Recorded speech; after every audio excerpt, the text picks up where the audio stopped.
குருவடிகளே சரணம். Hello friends and viewers, எல்லாருக்கும் வணக்கம். மகான் திருமூலர் அவர்கள் அருள் செய்த திருமந்திரம் பாடல்களில் இப்போ நம்ம பார்க்க போறது இரண்டாம் தந்திரத்தில் வரும் பாடல்களும் அதற்கான விளக்கமும். முதல் தந்திரம் உபதேசம் முதல் கல்லுண்ணாமை வரை 24 பிரிவுகளாக பிரிக்கப்பட்டிருந்தது. அதுபோலவே இரண்டாம் தந்திரம் அகத்தியம் முதல் பெரியாரை துணைக்கோடல் வரை 25 பிரிவுகளாக பிரிக்கப்பட்டிருக்குங்க. வாங்க இப்ப வீடியோக்குள்ள போலாம். இரண்டாம் தந்திரம் பிரிவு 1 அகத்தியம். உடம்பில் உள்ள நாதம் அகத்தியம் ஆகும். அந்த நாத இயல்பை உணர்த்துவது இந்த பகுதி. பாடல் 337. சீவர்கள் இருக்க வேண்டிய இடம் நடுவு நில்லாது இவ்வுலகம் சரிந்து கெடுகின்றது எம்பெருமான் என்ன ஈசன் நடுவுல அங்கி அகத்திய நீ போய் முடுகிய வையத்து முன் இரு என்றானே.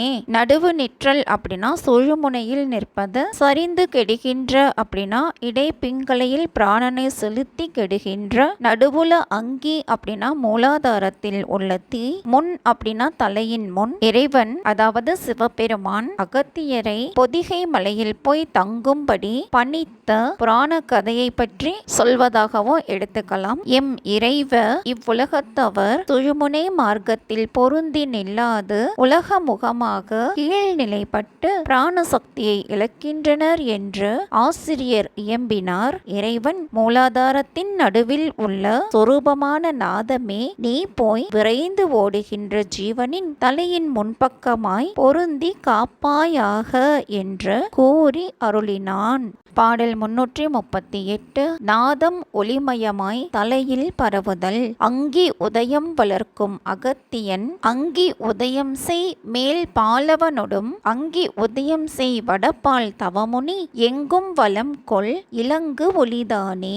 மூலாதாரத்திலிருந்து எழுந்த நாதமானது சாதகனுக்கு பின் மூலையில் பரவும் சிரசின் இடப்பக்கம் போகும். பின்பு சிரசு முழுவதும் ஒளிமயமாய் பரவும் அப்படின்னு அர்த்தம். அக்னி கலையின் வடிவான நாதத்தை சிரசின் முன்பக்கம் விளங்க செய்யும் சாதகனான அகத்தியன் அதை சிரசின் பின்பக்கம் பிடரி விளங்க செய்பவனாய் அது பரவி தலையின் இடப்பக்கம் விளங்கும் தவ முனிவனாய் தலையில் எங்கும் நிறையும் வளப்பம் மிக்க ஒளியாவான். இதுதாங்க இந்த பாட்டோட பொருள்.